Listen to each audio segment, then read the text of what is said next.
అందరికీ నమస్కారం అండి. ఓం గం గణపతే నమః. ఎలా ఉన్నారండి? అందరూ బాగుండాలని, అందులో నేను ఉండాలని కోరుకుంటున్నాను. ఏ కార్యక్రమాన్ని తలపెట్టినా ముందుగా వినాయకుడికి పూజిస్తాము. వినాయకుడికి చతుర్థి తిథి అంటే చాలా ఇష్టం. అందుకే ప్రతి చవితి తిథికి ఎంతో ప్రాధాన్యత ఉంటుందండి. జ్యేష్ఠమాసం కృష్ణపక్షంలో వచ్చే చవితిని కృష్ణ పింగళ సంకష్టహర చతుర్థి అంటారు.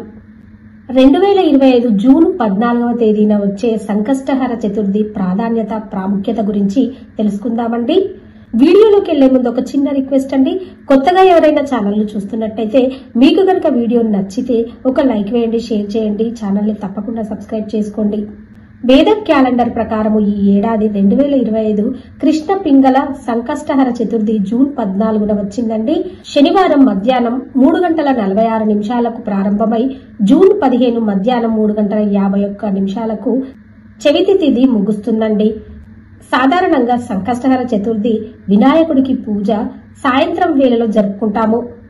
అందుకే జూన్ 14 సాయంత్రం వేళలో గణపతికి పూజ చేసుకోవాలండి.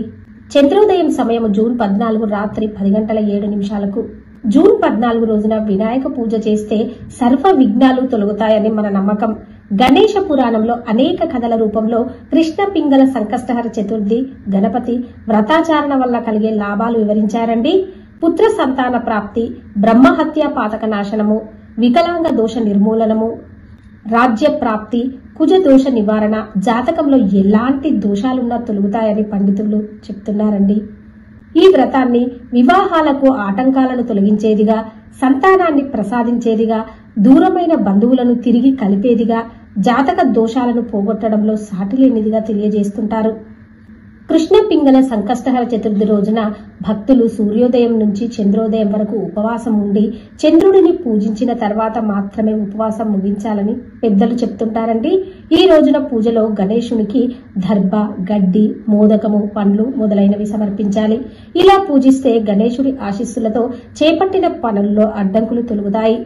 గణేశుడు విఘ్నాలకు అధిపతి, దుఃఖార్ధ అంటే దుఃఖాలను తొలగించేవాడు అని పూజిస్తూ ఉంటాము.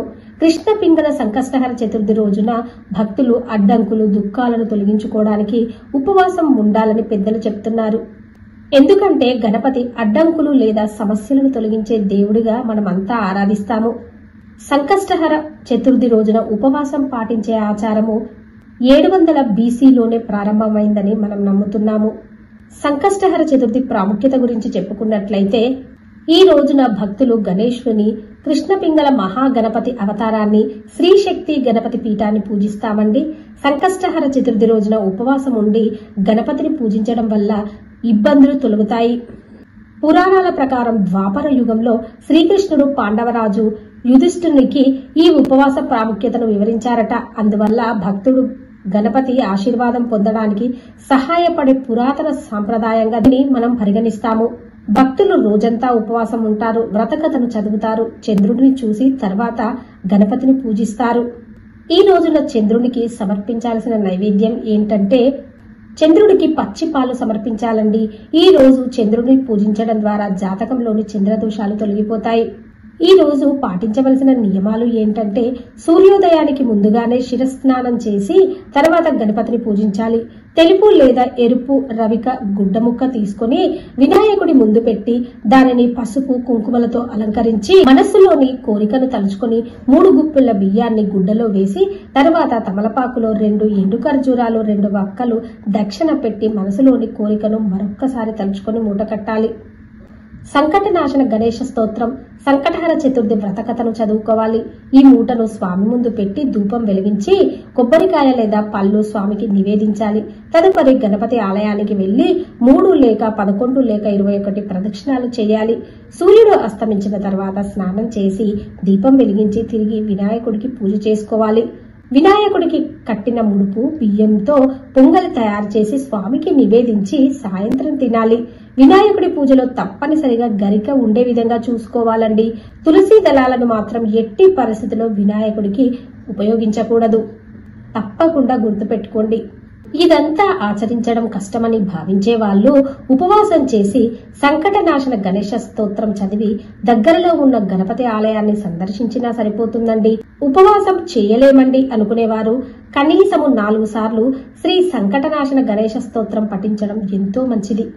ఈ రకంగా జూన్ 14, 2025 రోజున శనివారము మనము ఆ గణపయ్యను పూజ చేసుకోవడం వల్ల మనకు దీర్ఘకాలికంగా ఉన్న సమస్యలు, ఆరోగ్య సమస్యలు గాని, వివాహ సమస్యలు గాని, ఉద్యోగం సంబంధించిన సమస్యలు గాని, భార్యాభర్తల మధ్య గొడవలు గాని, పిల్లలు సరైన వృద్ధిలోకి రావట్లేదు అనుకుని రకరకాల సమస్యలు ఉంటాయండి. ఈ అన్ని సమస్యలకు సర్వరోగ నివారణి సంకటహర చతుర్థి రోజున ఆ గణపతికి పూజ చేసుకోవడం. మరి మీరు కూడా శనివారం జూన్ 14న వచ్చే సంకష్టహర చతుర్థి రోజు ఆ గణపయ్యకు పూజ చేసుకుని మనమంతా గణపయ్య కృపకు పాత్రలమవుదామండి. మనందరిపై ఆ గణపతి కృప ఉండాలని కోరుకుంటూ ఓం గం గణపతయే నమః. ఓకే ఫ్రెండ్స్, మీకు గనక ఈ వీడియో నచ్చినట్లయితే ఒక లైక్ వేయండి, షేర్ చేయండి, ఓం గం గణపతయే నమః అని కామెంట్ చేయండి. అలాగే తప్పకుండా సబ్స్క్రైబ్ చేసుకోండి ఫ్రెండ్స్. మరవకుండా బెల్ బటన్ యాక్టివేట్ చేసుకోండి. అప్పుడే నేను చేసే ప్రతి లేటెస్ట్ వీడియో మీ మొబైల్ కి నోటిఫికేషన్ రూపంలో వస్తుంది. ఉంటానండి. Thank you for watching.